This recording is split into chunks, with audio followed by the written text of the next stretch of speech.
What is going on, everybody? Today we're looking at the Bandai Power Rangers Wild Force Deluxe Wild Force Megazord. So I finally have the regular Zord from Wild Force to add to the collection, and now pretty much almost finishing off Wild Force. And if you haven't seen the past videos I've mentioned before, I loved Wild Force, especially the Zords. My very first Zord toy I ever got was the Animus Megazord, and I still have that to this day. And it's what kind of started me collecting Megazords. So definitely love getting the original one here. And when I was looking up this, do like research, make sure I knew and had everything and stuff, I think I realized that this is actually the Japanese version of the Zord, and I'll kind of point stuff out why. But I was really excited when I found this at a local toy store. This has been the only Zord that I really wanted from Wild Force that I've been missing, and so I found this at a price I was happy to pay, and with as good a condition as it's in. It's not in perfect condition, being from 2002, so it's not perfect, but it's in pretty dang good condition, especially for what you find used Zords for. But then on top of it, I found out it's the Japanese version, which not like it really matters to me, but I'm just excited to have this and have it complete. The only thing that's, I guess, missing from this is the base plate that they can do the carrier mode in, so that's really the only thing missing, but everything else is 100% on this, and it just looks amazing. So an awesome Megazord that contains the 5 Wild Zords of Red Line, Yellow Eagle, Blue Shark, White Tiger, and Black Bison. So we'll, I guess, go and start with this with some articulation. Not that there's going to be a whole lot, so with this mostly all we get is the arms, so both arms can rotate all the way around, and then they have some flexibility, so the shark can flex back and forth there, so you get a little bit of an elbow bend, and same with the tiger here as well, so it'll flex back and forth as well. So that's really the only movement you get from this, but of course we can separate out the animals. And so let's go and start with it. So first, just start off with the shark and pull off to the side, and just so you know how to tell it's the Japanese version is that there are stickers on the arm pieces, so how the shark has this wave design and the tiger has this design, both of those are stickers, so that's one way to know. And then with this, the shark also has this shiny vac metal sort of design for the gills here on the side, which I believe the American version was just of a normal gold color, almost like the wings of the eagle or something. So that's just one way to tell, and then just the different features throughout this is a little bit easier, just like I said, with some stickers and stuff, where the American version pretty much had all paint and then didn't have a lot of the shininess. So that's one way to tell, but overall looks cool. And so again, just pop the arm right off the shark there so we can straighten it out. So again, how I had it bent for the elbow, just straighten it out, twist it around so we get the tail sticking straight up in the back, and then you can push it forward there so it kind of collapses it in together,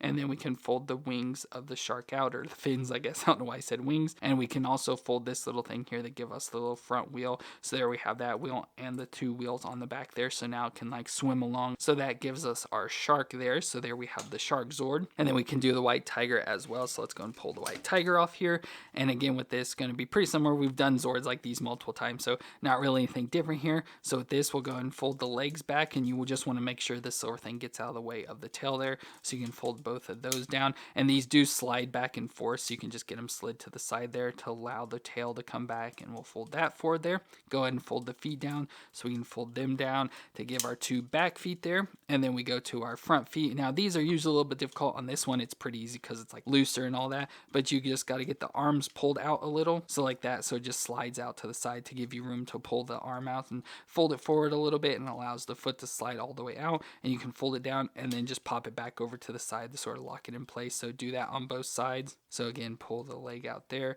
and pop this back in to put it into place, and twist the tiger head around, and then you can adjust the mouth and stuff there if you want. And again, if the tiger's bent, if you had it bent at the elbow and stuff, and sort of straighten it out there. So there we have the white tiger, and although it probably won't come through on camera, another way to tell, at least because I've never seen the American version, this is the only time I've ever seen this Zord, so again, hard for me to tell, but I think with the Japanese that the tiger has a pearlescent white, so if you hold it in certain angles, like I said on the camera, it won't come through. There's a blue and pink sort of shininess to it and stuff, as well as the pink stripes there on that. So very cool to have the white tiger now to set aside. And now usually at this place I do the bison, just go and separate the lion from the bison there. So here we have the bison. Now with this, it's pretty easy. You just get the head folded up, and you can probably go and just twist it around there so it's facing straight forward.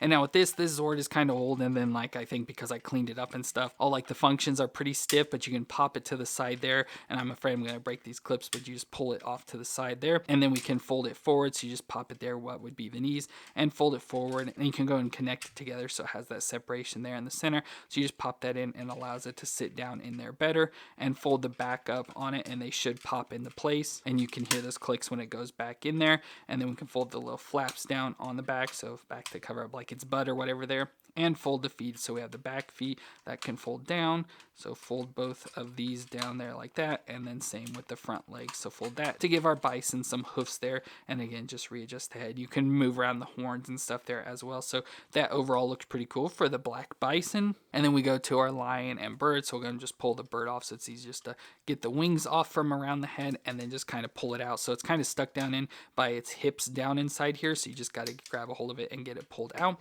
So we can take the bird. Now this is pretty easy. You just get the legs folded forward. So fold them forward wherever you want them, and flatten out the feet so it can stand up, and then you can adjust the wings, just turn them to the side, so like bird wings. And then you just take what was the head of the Megazord there, so you twist it all the way around to cover up the face, and then just fold it down wherever you need it. So if you want to set it maybe at an angle a little bit more, you can have the bird sitting just like that, so it can sit on the ground there. So there we have the yellow eagle, and then that gives us our lion, which can sometimes be a little difficult, especially getting into this position. I think that's how it goes, but not 100%, but that's just how I get it to get everything out of the way.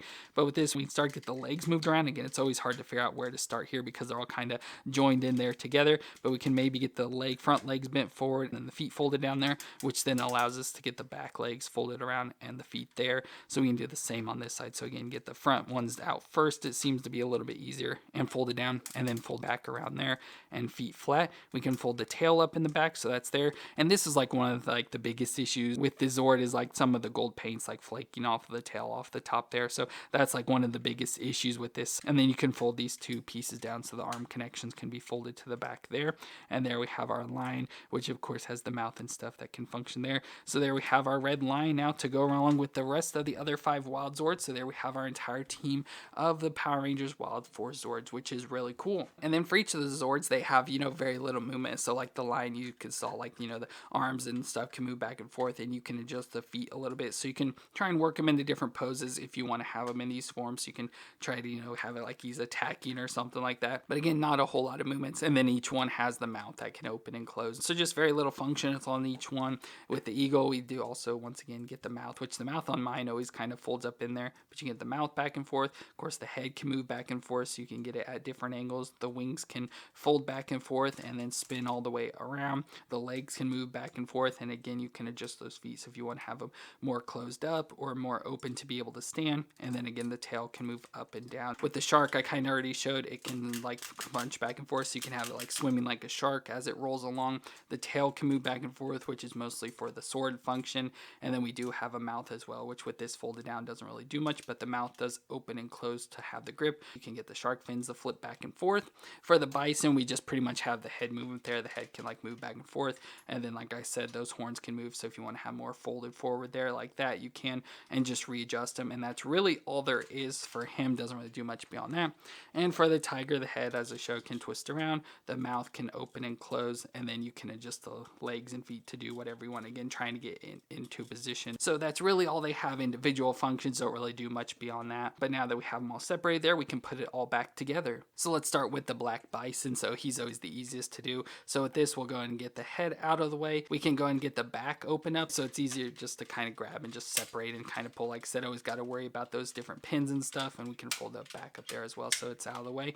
So we can do that. Now this does have an additional function, and it can go into a carrier mode. So with this, you just unfold the legs here and then also fold them forward. So it kind of makes this like extended out version. And again, you can pop this together, kind of hold it, and you fold these up as well. So it kind of creates a base here. And like I said, usually there is a little like flat platform you can stick up here to be able to like flatten off, but you can extend it out like this, have the bull head folded up. It has little wheels here on the side that can fold out. And then with the legs, you can like fold these legs forward, so they fold forward like that. And again, these just kind of fold up where they were for the Zord mode, so like that. So there you have wheels now. So there it can be like a little carrier mode. And with this, you can like take the lion and sit it there, take the bird, sit it back behind that. You have to just try and get in position. I don't really know how it stands up, but it's like back in here somewhere, kind of like that. And then you take the tiger and the shark and sit it on those platforms. Like I said, if we had it, it would sit on there. So it makes a little carrier mode for that. So I just wanted to show that off. Like, you don't really use it, and since I don't have that platform, it's kind of pointless, but just wanted to show it off. off since that is a function of this Zord. But anyways, we just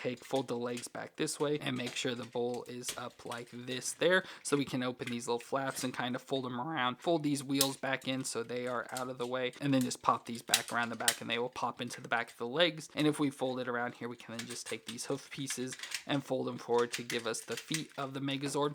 And then we just have the head up here now that needs to be twisted back around. So you just take and twist it there, so it's back into place. And then you can just kind of fold this down like this for now, just so it's out of the way when we go to do the connection. So then I always go to the line. So then we got the line back into place. So again, just do the reverse. So get the feet folded up, fold the little arm pieces out to the side. So we have that for the Zord connection. And then I always get the foot just kind of folded to where it kind of sits flat against the base there. So it's just like that. And again, do the same with this side and get it folded around flat there. And you can go and fold the tail down if you want, and then just get the arm folded up, and you have to kind of force it around back in here, kind of get up in there, and it should be sitting flat where it needs to be up above this line here, because that's where it connects with the bison. So got to make sure it's just up high enough there.